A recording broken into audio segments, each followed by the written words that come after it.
I don't even know how to start because my heart is so full seeing all of you here. Good evening, good evening, good evening, and welcome.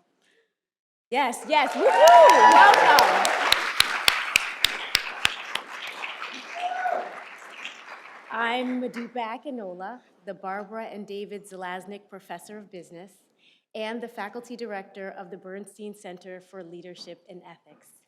It is such a pleasure to be here and to have this moment to celebrate our 150 Embracing Our Legacy. And I'm here, I have the privilege of being here with Hayley Mason, who is a first year. She is a proud member of the BBSA, that would be the Black Business Student Association. And we just want to welcome you to this wonderful celebration. Welcome.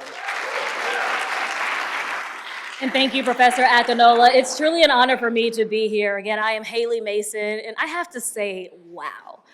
It is incredible to see these seats filled and to see this dream come to fruition tonight. I see my classmates, CBS students, our faculty, staff, alum, and supporters of our CBS community, all here to celebrate 2 milestones for CBS tonight. Our 150 celebration came to be because one person decided to change the course of history by betting on herself at a time when no one else would. Fellow Howard alumnus, Theodore Rutherford.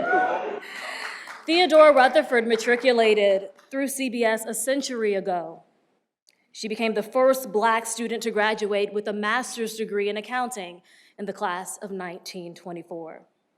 Through sheer grit and determination, she paved the way for so many, even in the face of all odds. Tonight, we honor her journey, and we share more about what it meant to be the first at CBS. And 50 years after Theodora started her CBS journey, a group of Black MBA students came together to form a support network and community outside of the classroom, a safe place to congregate. It started as a humble beginning. What blossomed, though, became the formation of the oldest affinity group at the school, with the official establishment of the Black Business Students Association in 1973.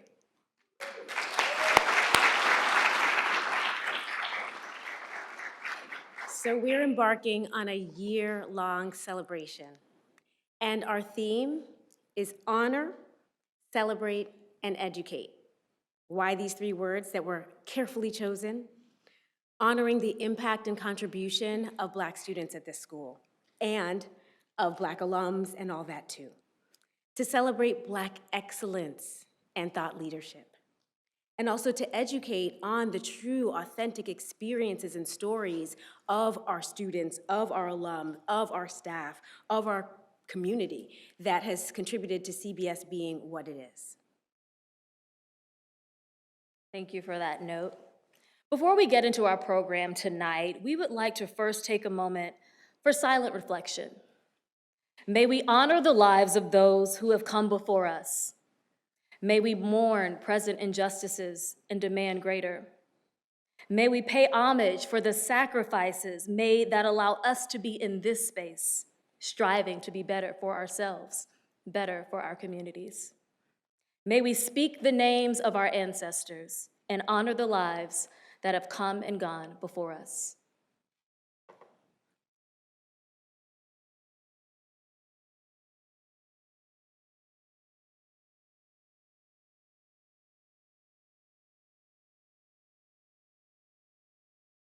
Thank you for opening your hearts for that moment.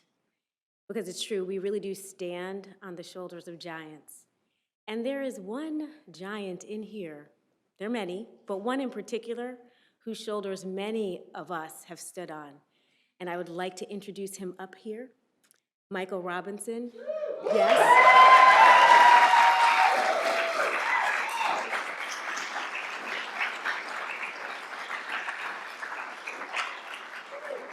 He's the Assistant Dean of Engagement and a notable alum.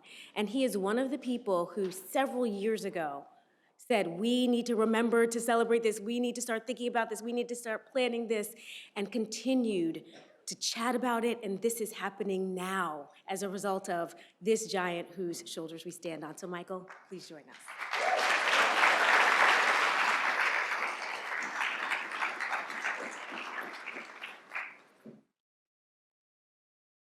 Thank you so much, Modupe. Thank you, Hayley. My heart is really, really full today because I look at in this audience and I see so many faces, so many lives that touched me, and hopefully I was helpful to you in your process. I'm bursting with pride, and I have a sense of immense gratitude for all the work, all the effort that made tonight's kickoff event possible. To the 150 committee, thank you. The simple truth is this: narratives matter. Storytelling matters. If we aren't intentional about telling our stories, all of our stories, then that history not celebrated becomes history forgotten.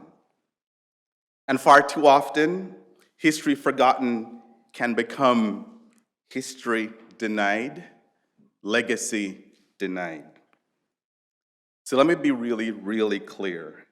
The important work of unearthing more stories and celebrating these stories will not end with this milestone year at CBS.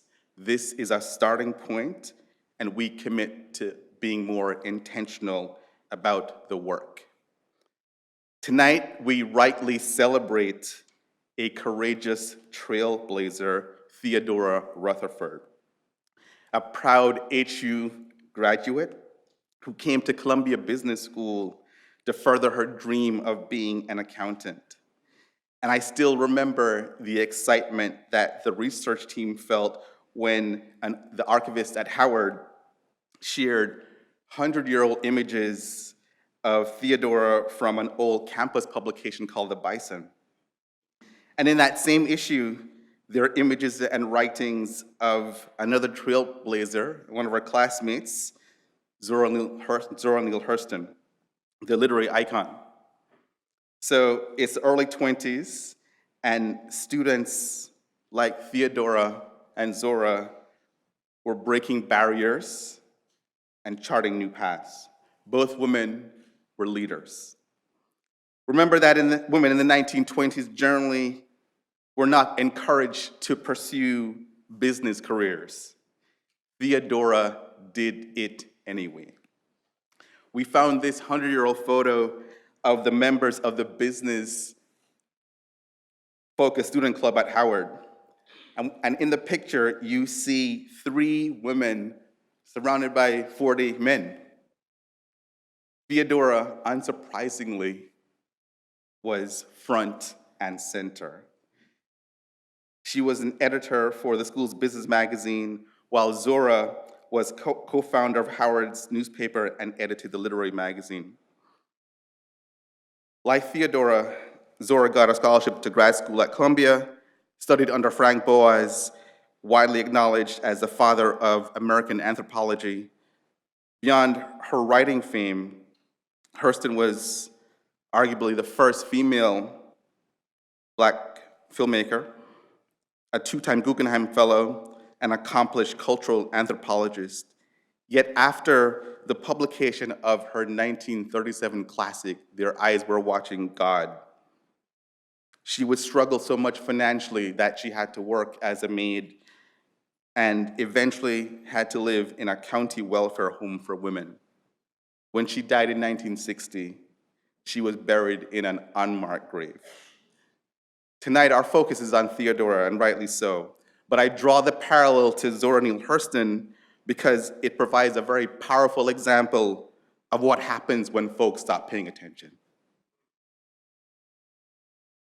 Once you stop being intentional, even the most celebrated stories, the brightest lights, will dim and fade away.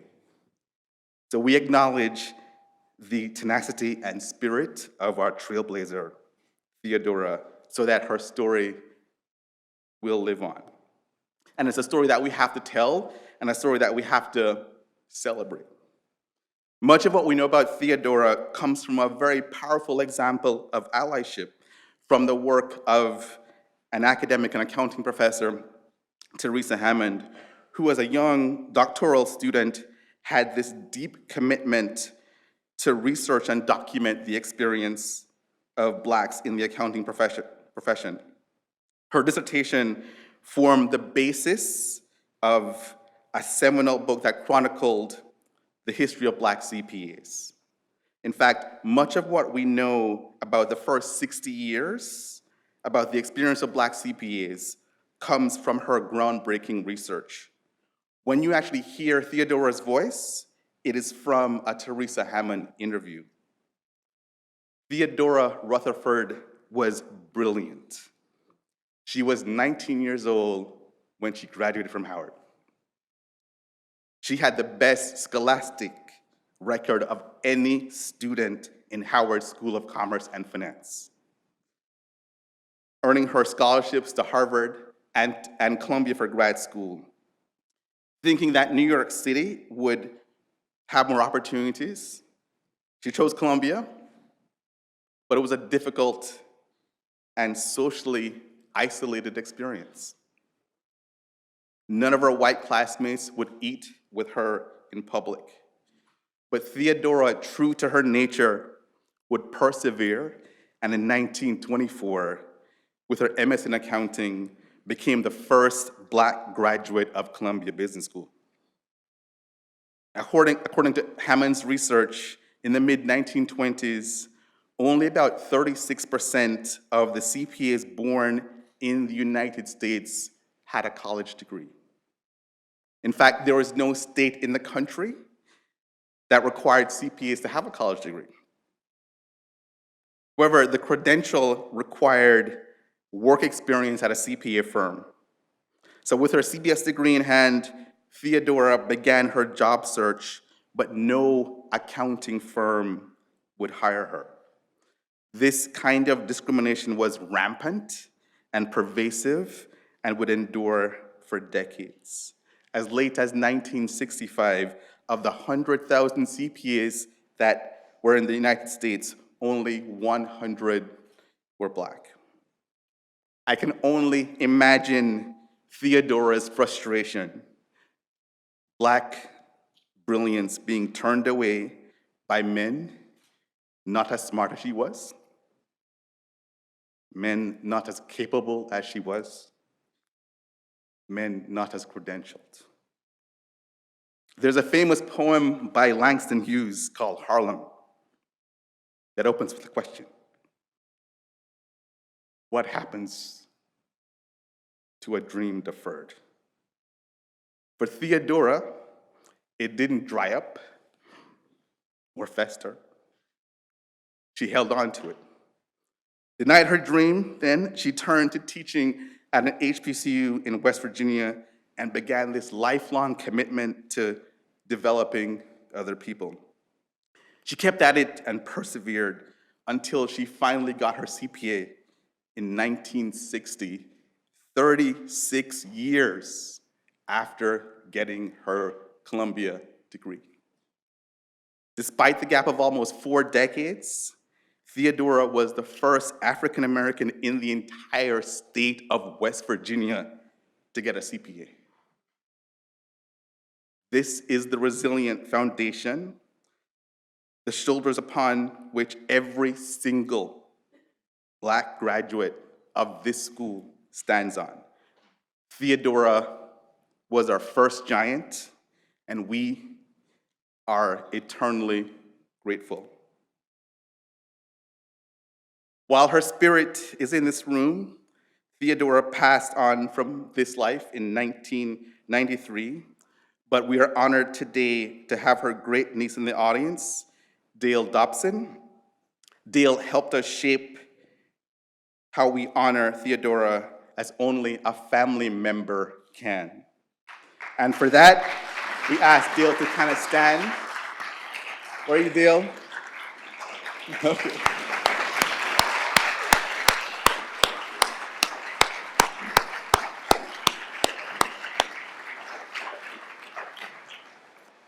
I want to close with a few words about our beloved BBSA and what it represents.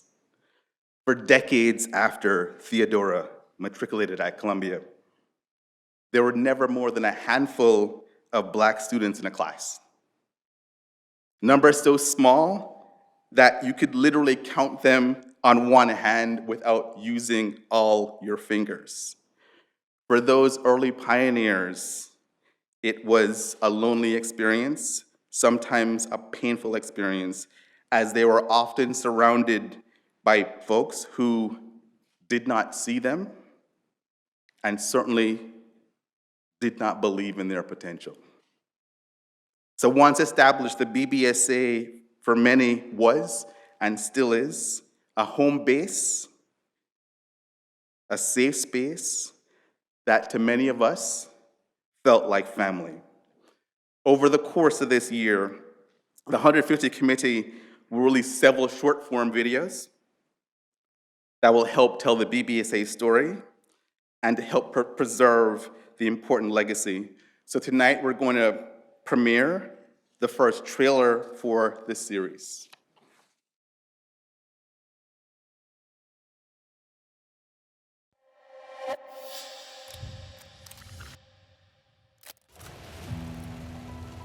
Theodore Rutherford was the first Black student to attend Columbia Business School. Listen, you don't know what things were suffered by Black people at that time. I can only imagine what Theodora experienced in the 1920s here at Columbia. I absolutely carry her legacy and every person's legacy who's come before us. I attended Columbia Business School from 1976 to 1978.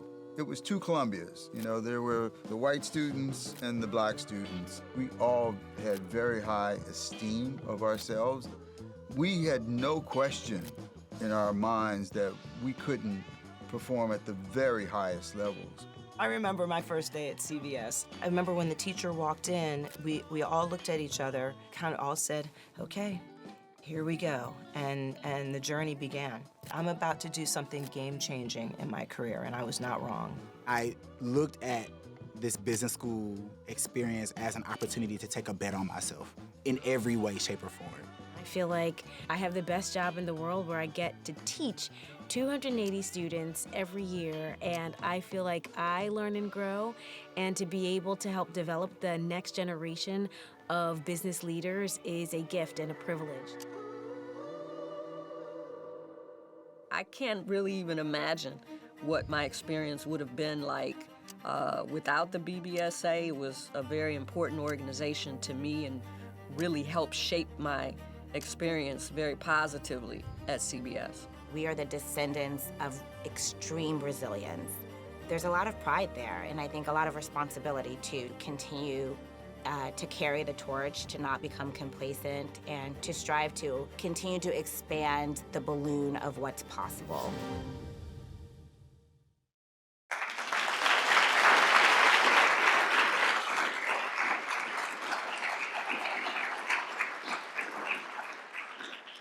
So that's a teaser, but a lot more to come throughout the year.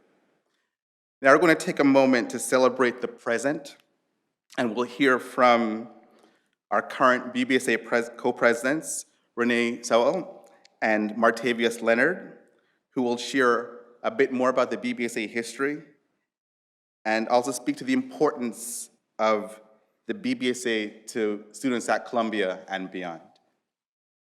Renee, Martavius.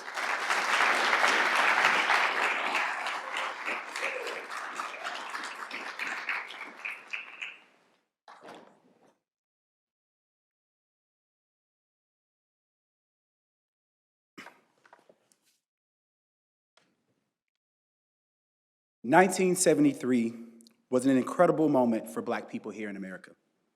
1973, the year that Hank Aaron began forging a path to surpass Babe Ruth's career home run record, which he would successfully complete in 1974. 1973, the year that civil rights activist Marion Wright Edelman establishes the Children's Defense Fund as a voice for poor, minority, and disabled children. 1973, the year Maynard H. Jackson Jr. is elected as the first Black mayor of Atlanta, Georgia, with nearly 60% of the vote, and the first to be elected in any major Southern city. 1973, the year that the Black Business Students Association at Columbia Business School was established, providing a mechanism for Black students at CBS to thrive. Good evening, my name is Martavius Leonard. I am a second-year MBA candidate here at Columbia Business School.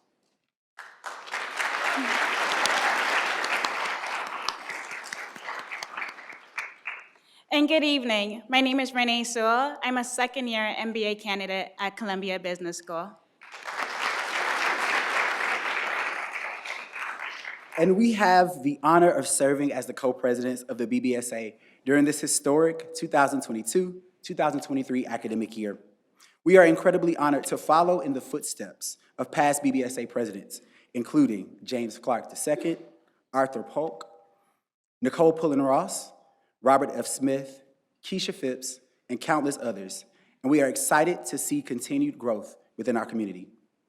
The 1970s was truly a reckoning period, in an era of many firsts of our Black community, as we began cultivating a newfound sense of pride, layers of freedom, and an insatiable hunger to break barriers. It represents a period of rewriting the script and curating the inclusive future that is imperative for growth within our community. Black students at Columbia Business School recognize both their individual and collective power as MBA students by actively redefining a space that was traditionally not designed for students of color and embracing the intrinsic value of community. It is the power of our community that compels each of us to shatter glass ceilings, expand our imaginations, and unlock new versions of ourselves throughout the MBA journey. Theodora and I are a part of a similar community as members of Alpha Kappa Alpha Sorority Incorporated. That binds us through 100 years of CBS history. We both understood the impact of not only finding a safe place for us to be ourselves and support each other, but also to cultivate our community and to be of service to all mankind. This is why the BBSA is so important as we lean on each other for support. Martavius and I, we still remember our application journey into CBS and the unwavering emotion of feeling doubtful, weary, and unsure if we'd belong as first-generation students. It was the community at BBSA and CBS that instilled the confidence in ourselves to take space. From the current students at the time to the alums paving the way in the very industries we wanted to break into, everything felt within reach when connecting with BBSA members because the strong, supportive community reminded us of our power as Black students. This strong community also reminds our allies the power of diversity, equity, and inclusion in academia. Our BBSA community represents a rich perspective from our diasporic upbringings as African Americans, Caribbeans, and Africans that adds a layer of enriched global perspective to the dynamic classroom discussions on the future of business.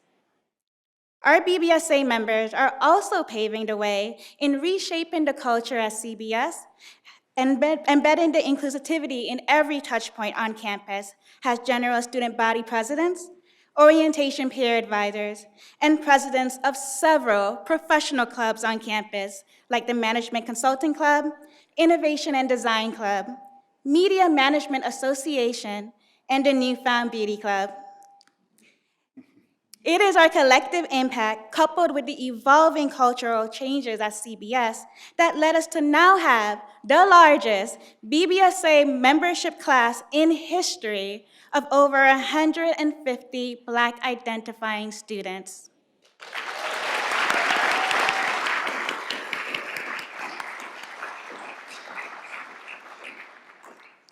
With CBS inclusion into the consortium network, access to higher education is now even more possible with additional merit scholarships for Black, Brown, Hispanic, and other minorities who are dedicated to fostering inclusion in these spaces. We're so grateful for the continued investment in BBSA and the 4A Scholarship Fund.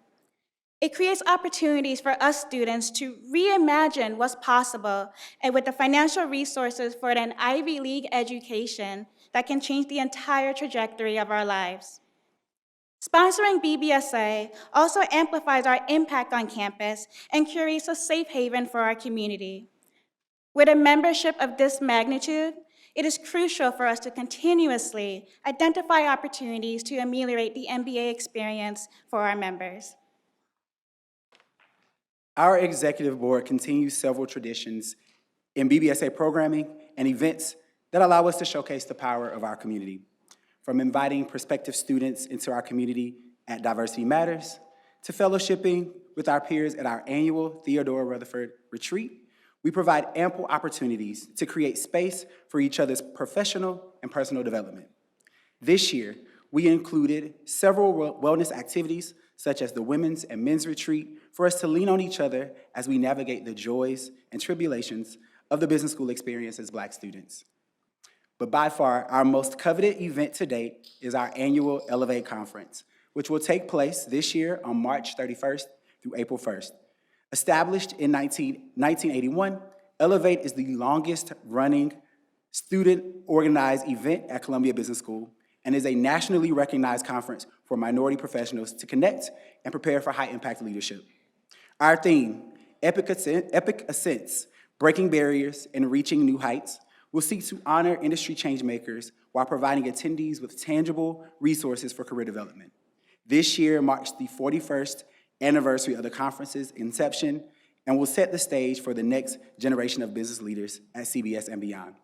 In closing, we thank each of you for your unwavering support and commitment to the BBSA. Thank you.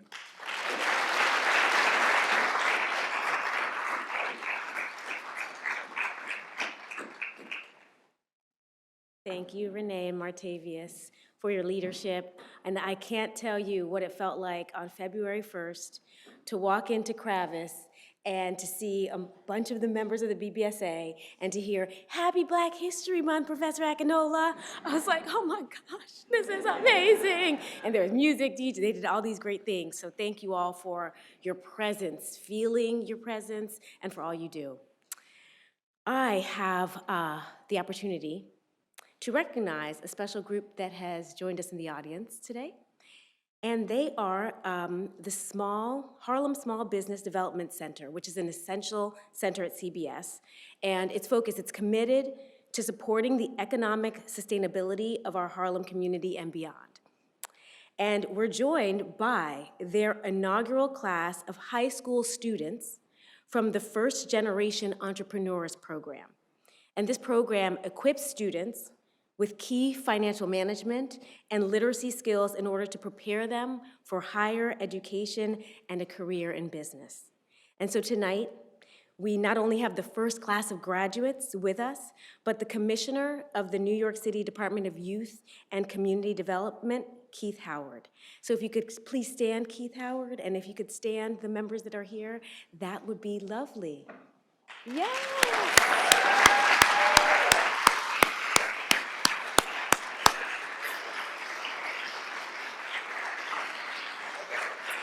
All right. Thank you for being here, for celebrating this special moment, and congratulations. Congratulations to each of you. And now it's my honor to introduce the Dean of the Business School, Kostis Maglaris. And I have to say that a year ago when we started planning this, we were thinking, okay, we need to get this together, we need to get this organized, and then we'll meet with Kostis and we'll lay it all out and da-da-da. And we met with Kostis, and he was like, this is great, why don't we add this and we do this? And we were like, Kostis, do you want this to be a year long or a 5-year long or a 10-year long? And I share that story because it shows and it tells you so much about his commitment to us, commitment to what this school is all about, and commitment to Columbia Business School being a model of what it looks like to be diverse, inclusive, and to care about our communities. So come on up, Costis.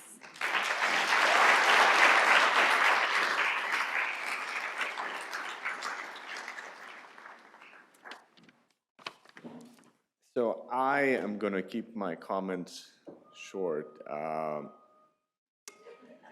for the simple reason that we have heard incredible things and we're up for a treat in a bit. But what I want to do is I want to welcome everyone to the school and welcome all of you for being excited to be part of this journey, of this celebration of the 150 Legacy, Embracing Our Legacy campaign, and sort of joining along with us. This is historic anniversaries, historic for us. It's historic that they happen to coincide in time so that we can be celebrating both simultaneously and to really take time to do what Michael was mentioning earlier, to recognize, to create a narrative, to reflect back on what this meant, and to celebrate. And I'm, super happy to say that this is really, truly just the beginning of a series of events that we're going to have throughout this year to mark this celebration. But it's truly just part of our journey, okay, which is what Modupe was mentioning earlier. So I want to thank you a few people, and one in particular that I'm going to thank twice, but I'm going to start by thanking Franz Cayo.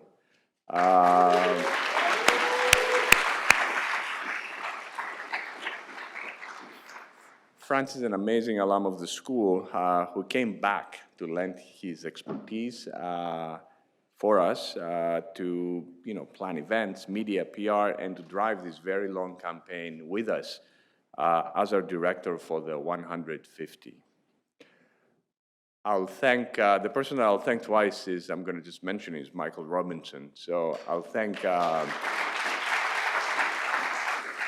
Michael Michael is an outstanding alum, but for all of us at the school, he is an outstanding partner that I'm pretty sure has touched the lives of many people here in the audience. And it's his dedication, particularly in the area of diversity, that has driven transformation at the school. So, and his partnership with me, the thing that we heard about the consortium, the fact that we have the largest BBSA group right now is really through our partnership over the last 3 years, because we doubled our numbers in the past 3 years by being completely committed and dedicated. My good friend, Modupe, Professor Akinola, who is an exceptional thought leader in everything that we do at the school, certainly everything that we do around diversity, but Modupe is truly a leader at the school for students, for faculty, for staff, for alumni, sometimes overtaxing her, but we're working on that as well. But she has been a partner since day one. She's also partially responsible for me being here because she was in the Dean Search Committee. So, somehow she has to be a good partner, if nothing else. Hayley Mason, that we heard from earlier today, for co-hosting this event and showcasing truly the future of our students here at the business school. Our two fearless BBSA leaders that follow on a long tradition of incredible individual, Renee Mortavius, that we just heard from, for leading the BBSA during this milestone year. And finally, our leaders of our 4A group, Jen Randall and Kara Reed. We have felt a groundswell of support for everything that you do. And we're excited to be partnering in that journey. I was talking to Jen a few minutes ago that it seems like we're seeing each other every other week. In California, now in New York, and in 2 days having dinner in Miami. So, pretty good. Now, if I've called your name, I would truly appreciate if you stand up for everyone to recognize who we're all talking about and everybody that has been serving in the committees and putting the work. So thank you, because this is a wonderful celebration and it's taking a lot of work and commitment and love. So thank you all.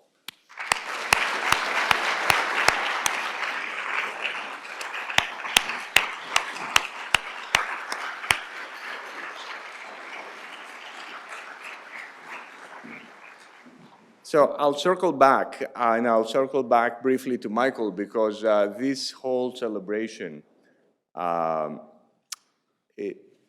attribute it 100% to him. I remember the day that we were having a BBSA event that I was invited when I first became dean. That was in the fall of 2019. It was in URIS 141, for those of you that remember URIS Hall.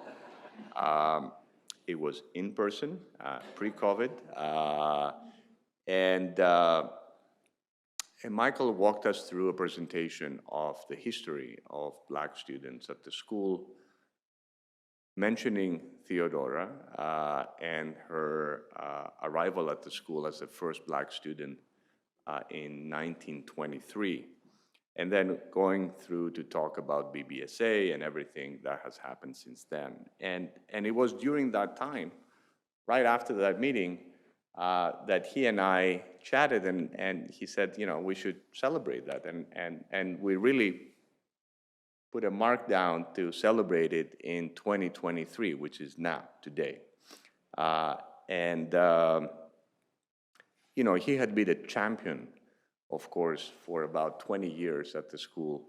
This celebration is truly the fact that he had kept that history alive. We would go into these meetings. That was the first time I heard it and recognized it, but I am pretty sure that that was something that the narrative that he kept alive for all of the students that had come before and after. So thank you, Michael, for that. Thank you. Now, this is a celebration of two huge milestones for the school and for our community and for all that we have done. But truly, and the personal level, I don't want to imply that this is a celebration of sort of extreme sort of recognition of continuing success of what we have been doing here at the school. We need to do a lot more, okay? We need to make the place much more diverse, both in the students and the faculty and the staff. We need to make the place a lot more inclusive. And so I want to make that remark because we're celebrating the 150 events. I don't want to say that we're celebrating everything that we have done in the last 150 years, but we're committed and we're working on it. And those of you that are here and we're working together, you know that we are committed to do better, and we're making progress in every aspect. So I wanted to make sure that I make that remark simply because it's the truth, okay? Now, okay, I'm done. So now it's time to introduce the highlight of the evening, and these are two powerhouse couple, I guess, which are also two inspiring and inspired CBS alums. So Benis Reffkin, a graduate of 2012, founded her own executive leadership practice, coaching and training clients to be better leaders, business managers, and entrepreneurs. She's also the driving force of a book that she wrote with her husband, No One Succeeds Alone, which outlines their key stories for everything that they've done and life lessons learned. Her husband, Robert Reffkin, graduate of 2003, also a graduate of the college. He's the co-founder and CEO of Compass, an incredibly successful global real estate technology company, and a true pioneer in industry. Now, both of them represent the best of our Columbia Business School alumni, and it's fantastic to have you here as our first featured speakers in these events. And to moderate the discussion, we have none other but GT Svanikier, class of 2023. GT, when he came here, he created a podcast before the come up.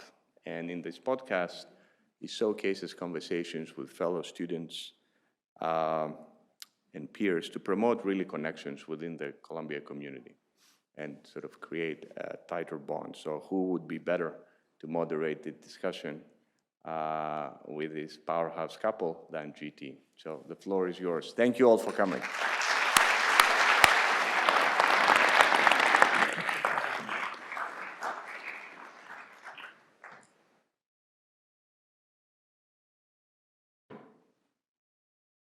On. Hello. Wow. Incredible. Well, thanks so much for the introduction. Thank you all for being here. And thank you to our special guests. So let's jump right in. Yeah. How does it feel to be back on campus? Wow. This is a true honor. I don't even feel like we deserve to be up here. I mean, wow. Thank you for having us. And I'm just really jealous because you guys have this beautiful campus, and I love any opportunity to come back and just pretend to be one of you guys. So it's a real joy. Thank you for having us. So for me, and I have nothing to add, but this is my first time here. She's been here before. This is so amazing, and so I'm very, very proud of Columbia for pulling this thing off. I remember hearing about it like decades ago, and decades and decades ago, yeah. And you did it. Fantastic. So both of you have founded and run successful businesses. Was this the plan when you first came to CVS? And how did your time here prepare you for entrepreneurship? Go first, okay. Ladies first. So definitely no. I am first generation Dominican. I'm actually first in my family to go to college. And I didn't know what I didn't know. And so I did get to go to NYU, but was not super strategic about internships and all of that. And my first job out of college was not as at a big name firm. So I just, I was just trying to just get to that next step every step of the way. I never let myself dream. I didn't dare to dream because I didn't even know it was possible. And when I thought about going back to business school, I was with Robert already, and he was a big supporter, and he believed in me, but it was not easy. Michael Robinson is a big part of my story. Columbia did not want to accept me. I mean, or at least it wasn't an easy decision. On paper, I didn't quite have all the beautiful, stats and numbers and GMAT scores and all of that you would hope to see, or what was, typical. But Michael went up to bat for me, and he convinced the school to let me join with a condition of taking calculus over the summer, which, thank you, Michael, because I actually aced that course and it was easy. But I share that only because I think what I got from my time at Columbia was confidence. I clearly didn't know what I was capable of, and I had a hard time with the feeling of needing to prove myself to others. Why do I need to keep proving myself? It's, it didn't feel good, but when I reflect back, I'm actually thankful for every opportunity I had to prove myself to others, mostly because I was actually proving something to myself. And over time of me rising to the occasion, rising to the challenge, and seeing once and for all, like, oh, I'm just as smart as everyone in these classes. That's the confidence I needed to then one day be able to go out there and start something on my own. And so I'm eternally grateful for that. Fantastic, thank you. When I joined Columbia, I definitely did not dream of starting a company. I knew how to take care of my mom, single parent family, just debt, no assets, and so all I was looking for was credibility. How could I work at the right companies, get the right credibility, so if I failed, I could always have like minimal success to meet my financial obligations. And so the way that I really started Compass is I worked at McKinsey before business school, then Lazard afterwards, whereas there's only one other black person in the entire investment bank globally, but it was Vernon Jordan. And for anyone who knows him, he really helped me apply to be a White House fellow and then work at Goldman Sachs. But when I was at Goldman Sachs, there was a point where I realized, I was there 7 years, but there's a point where I realized the end of the road was near, right? And you have to know when it's time to move on. And I could have stayed there, but not really stayed there. And so I tried to get a job working for a guy named Bayo Ogunlesi, who is one of the most successful black heads of private equity firms globally, called Global Infrastructure Partners. And I said I want to work for him. And he, long story short, told me to go think of a business idea. And he said he saw me start a nonprofit called New York Needs You. We got an alum in the audience, right? He saw me run 50 marathons, won each stage, raise $1 million for nonprofits, and started a charter school in the Bronx. And he's like, Robert, I know that I want to see how you think about business and starting something entrepreneurially, and I'll use that as an interview to evaluate if you should work here or not. And they call it the case study. I don't know what he said. And I was like, okay. So I spent all these weeks trying to create this business idea to be evaluated, so I could work for him, because I'm not taking risk. And then he said, this is a great idea. How about you go do it? If you were my son, I'd tell you to go do it. I said, Bayo, no. I said, I got mom, I get debt. I'm trying to get married. I got married I proposed to her a couple weeks later. And actually, randomly, we saw him in the airport, and I didn't know if the ring was going to go out through alarm, and he saw me. He's like, watch out.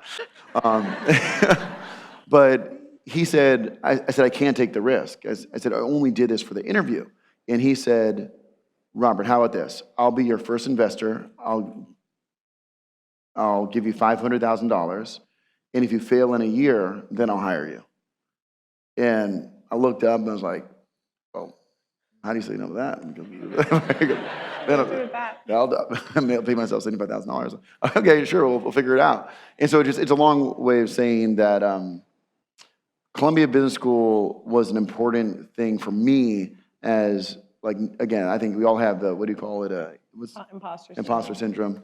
And everyone, I think, has it. But Columbia made me feel like I had the credibility to do what I need to do.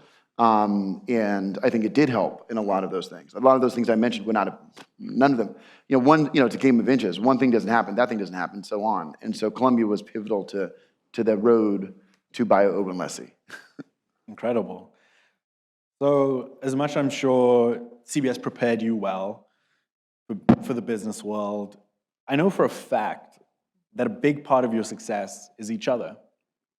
How has your partnership helped you achieve your goals? Okay, I guess answering all the questions first. That's part of it. Well, of course, I just mentioned that I probably wouldn't have applied to business school. I did have a mentor that we both have, Ray McGuire, who actually told me, you should apply. You're a woman of color, you need a graduate degree. But then I went home and mentioned it to Rob, and he's like, yes, you should do it. And it was his idea? It was his idea. Oh. Sorry. I thought it was my idea. But I didn't say this, but I went to NYU, but I graduated with $130,000 in student loans. And I had maybe $500 a month left over to eat after paying my student loans every month. And thank God I started dating him because he started taking me out to dinner. And it was great. And when it was time to apply to business school, he said, we'll figure it out. And he actually covered the cost up front until I did get a Goldman Sachs fellowship that paid for business school. So that was important. Covered like half of it, right? No, it covered all of second year Yeah. and like 50% of the first year. Oh, we still had to pay the college debt. Yeah. Hey, the whole thing about after-tax money is crazy. Like, it is just... But he believed in me, and I think I learned from him. Like, when I met him, he was a dreamer. His goals were out of this world, and it took me time, but over time, just being with you, I think, helped me dare to dream, helped me see more for myself and in our future, and then also just a joy of like being a team and helping you with your goals, and for that to flip a little, actually, it's been really fun. Yeah. So I think for me, the partnership gave me a sense of, we all have imposter syndrome. There's a statement out there I really like, which is, this is who I am. Who I am is just fine.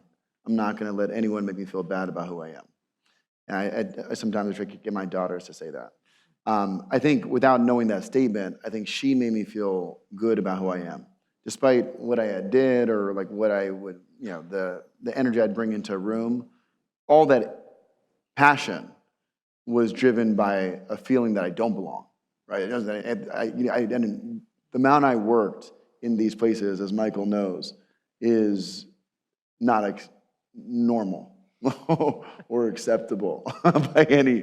Like if my kids work that hard, I'd say, well, we can't do this. But I lived in work for years and years and years, because in a room in the old Columbia, a guy named Walter Booker said, when I was an SEO intern, he said, you're only here, to this group this big, you are only here today in this room as an intern, wherever you are on Wall Street, as a Merrill Lynch, because of the people like Vernon Jordan, Martha King, Ken Chenault, who worked their butts off to succeed. And because of their success, the people that have power said, I'm going to give someone else a shot. But if you do not get this internship and you fail, then not only are you not going to get a job, but they're going to close the doors for the people who came after you. And so is that general line of thinking and other things like that just had me working so hard. And I never felt like I belonged to any of these places. I didn't. And I think the people that I dated before always made me feel guilty for working as hard as I did. Like, you work too hard, you do this, you do that. And for the first time, she not only accepted me for exactly who I am, always thinking about the future, never thinking about the present. But she thought I was dreaming. I'll always appreciate that and love you for that. Me too. Let me say most simply, you can only be your best self if you are your authentic self. Otherwise, you're acting, and you can't think and act at the same time. It's just too hard. And I was a good actor, but when through her and through Compass, I just was exactly who I am, and I realized that's actually what people want. Amazing. So tell us a little bit more, because you talk a lot about being your authentic self. How did both of you find this, particularly in your professional lives? And what advice would you give to the audience as they enter their this new phase of their careers? Start with you, Robert. Yeah. I mean, being your authentic self, it's actually really hard. And it sounds great. It's really hard to practice. This sounds good. It sounds great. Wow, everyone wants to do that. But I actually believe your authentic self is not a static thing. It's not something you figure out and you're done. It's a process, it's a journey. And as long as you're learning along the way, as long as you're pushing yourself outside of your comfort zone, trying new things, and then really taking the time to reflect and listen to yourself, how it feels. Is this right for me? Am I good at this, right? And then try to take that information to like make the next step. And so it's not an easy thing, and you're never done doing it. And so, but once you do learn, if you have like the courage to articulate it and voice it out and let the people around you know, it then gets so much easier because people start creating space around you where you can be just you. Yeah. So, look, I'll be transparent. I think that like I believe in work. I believe in working in person. I go all in everything that I do. And so on one hand, I think you have to be exactly who you are and be your authentic self. On the other hand, you have to work your butt off in a company and deliver for other people. And so I do worry that some people like in a generation below, like they're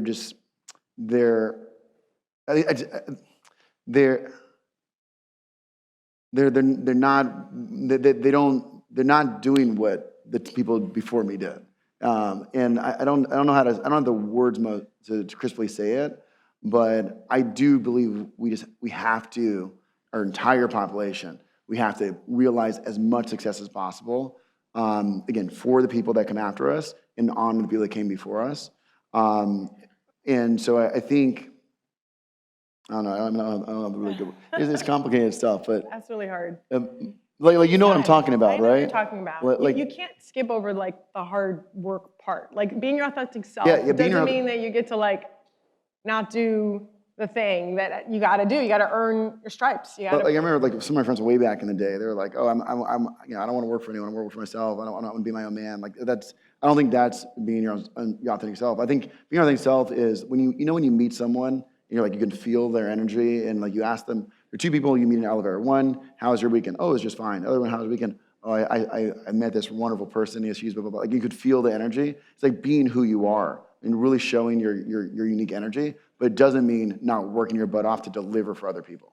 And it's continuously creating moments where you're proving yourself to others, to yourself, right? Like, and that does take work. And so when you get to this point in your career where you've done all of that, now you've earned this right to say, this is what I'm good at because I've tried this, and that. And I know now, this is my lane, this is where I'm going to achieve greatness. But you can't rush that. Like, that is just part of the journey. Business school is like an incredible time to have like a break from all of that, reflect on the years you've had, before you got there, right? And then think about where you want to go. But it usually takes several years even after, right? To then be in opportunities where you're a leader, right? And you get to learn what kind of leader you are. There's no skipping any of it, unfortunately. Yeah. Thank you so much for that answer. The journey to success is never linear. Could you each share how you've bounced back with passion from a personal or professional obstacle? You didn't. You go. So I actually share this story a lot with these speaking events I do actually for Compass, which is a real treat and an honor. But it's around the struggle I had with motherhood. So when we had our first child, I was working at Goldman, I was pregnant, and then stopped working there. And the idea was, okay, I'm gonna do this mom thing. I'm gonna do it full time. We're lucky enough that I could focus on our child and he could work and it would, I didn't have to go right back to work and all of that. And I put all my type A energy into that child and it was great. And we're doing it. And then Ruby came, our second child. And we didn't get to move into a bigger apartment, which is what I thought I needed. And I, all of a sudden, all that infrastructure and planning I had done, just none of that worked. All that type A energy, none of that was working. Like none of that was working. I wasn't getting enough sleep, and just went into full postpartum, like almost psychotic break. I was literally hearing things at night. And it was like a full reckoning, this identity crisis that was building up. And finally, I could no longer control it. I called him crying because I just didn't know what to do. I was miserable. And it started with me getting a night nurse and all of that. But I started working with a therapist once I started getting enough sleep, and I realized through talking with her that I had been through this identity crisis because I had met this guy, like I mentioned, with big dreams, and it's like I jumped on this Rob Reffkin train. And it was an incredible ride, but I wasn't in the driver's seat. I wasn't deciding how my life was gonna look. I was just going along for the ride. And it was this like full reckoning, like hitting bottom. I felt like I was in a rabbit hole. And getting out of a rabbit hole is, what do? You look around and it's really dark, but when you finally realize you're in a rabbit hole, you look up and you figure out, how do I get out of here? And the resilience, from just all those triumphs I had to do before, becoming a mom, I think were the things that I turned to and slowly piece myself back together and craft the life that I want. And that's how I actually found coaching. It was actually 6 years ago. I came back to business school. I was trying to figure out what I wanted to do, and I had my 5-year business school reunion over at URIS. I'm not here, unfortunately. I had my 10-year last year here, so it was great. And met with a leadership professor, Wadwa, and someone on his team said, you should consider coaching. And it was just like, I just needed to be around all of you. I needed to be around the people who were thinking about their future just to kind of help spark some ideas. And I just, one step after another, found myself doing it and launching myself as a coach. And it has been a true calling. Like, I absolutely love it. And I'm going to be doing it forever. And I wouldn't have been able to figure that out if it weren't for Columbia Business School. So Thank you so much for sharing. yeah.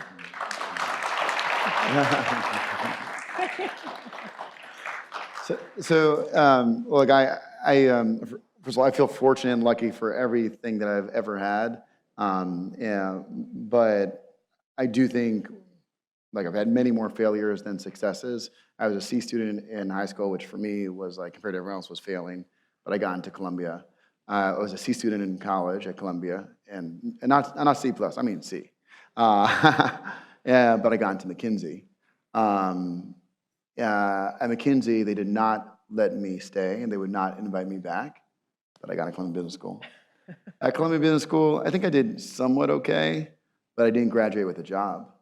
I had to work as an intern after graduating at Lazard. So the level of, it was actually such a scary thing. I blocked that out of my mind. I didn't remember that until Chris Lee, my friend, told me that. I was like, oh my God, I forgot. I graduated without a job working at Lazard as an intern. And then, because, then I got the job, but I could tell I couldn't really be what I wanted to be. So it's like, okay, White House Fellows. White House Fellows is only 1 year. Goldman private equity, but wasn't really working. Became chief of staff to the president. Then I could tell that wasn't working. Hey, Bio Ogunlesi, hey, can I get a job?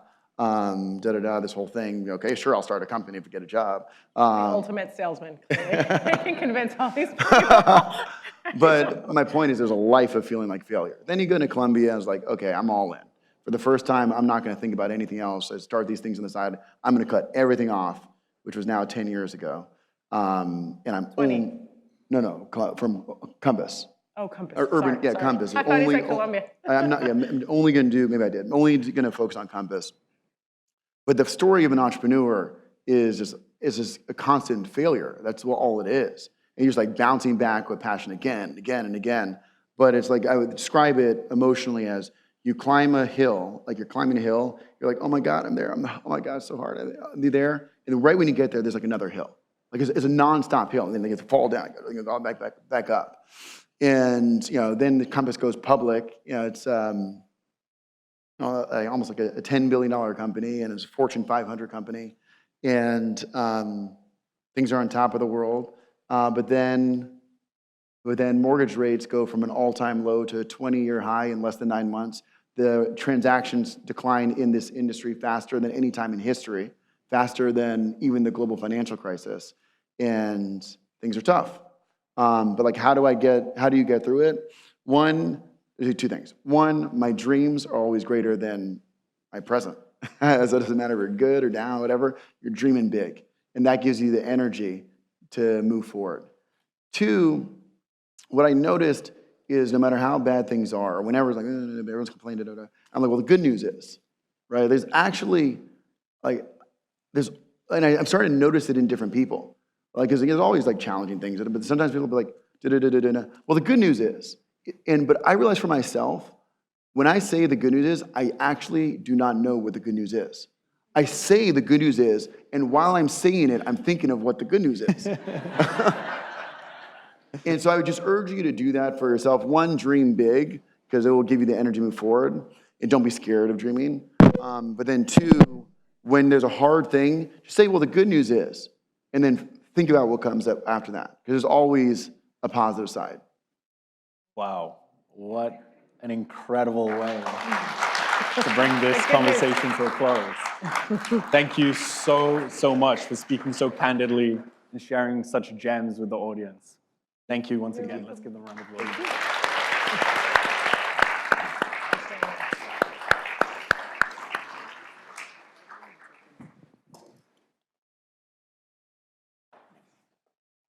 I guess I'll stay here.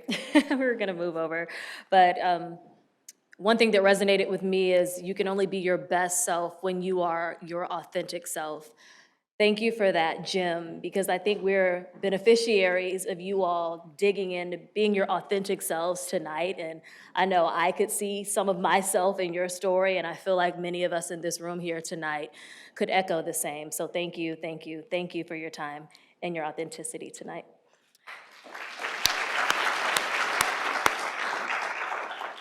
And for all of you, what a way to kick off this celebration. Everyone give yourselves a round of applause tonight. What a milestone to not only be a witness to this experience, but also a participant in it. This is just the beginning. We thank you all for coming out tonight. Thank you for this informational and inspiring fireside chat. Thank you for your enthusiasm in the audience. And I'll pass it over to Professor Akinola to close us out tonight. And I want to thank you, Hayley. She scares me. Do you know this is an Emmy Award-winning TV journalist? So she's like, are we taking the mic? Are we moving left? Are we moving right? I'm like, okay, what else do I need to do now, Hayley? What else do I need to do? Thank you. Yeah, I'm a little novice here. But thank you, Hayley, and thanks to all of you. This is just the start. We have several marquee events this year. We want to see this number quadruple at each of these different events. And so I hope that you will join us in them because this is about you. So these are the many things that we're doing. And we want to be able to honor you. We want to be able to include you in the stories that we're telling because we are ultimately going to be creating a digital archive that captures this history, the present, the past, and also the future. So make sure that you tell your friends, tell those around you, tell those you haven't spoken to in a while to come back for this special time. And with that, we will be having a reception just up the stairs. So I hope you come to that. And thank you once again for joining us.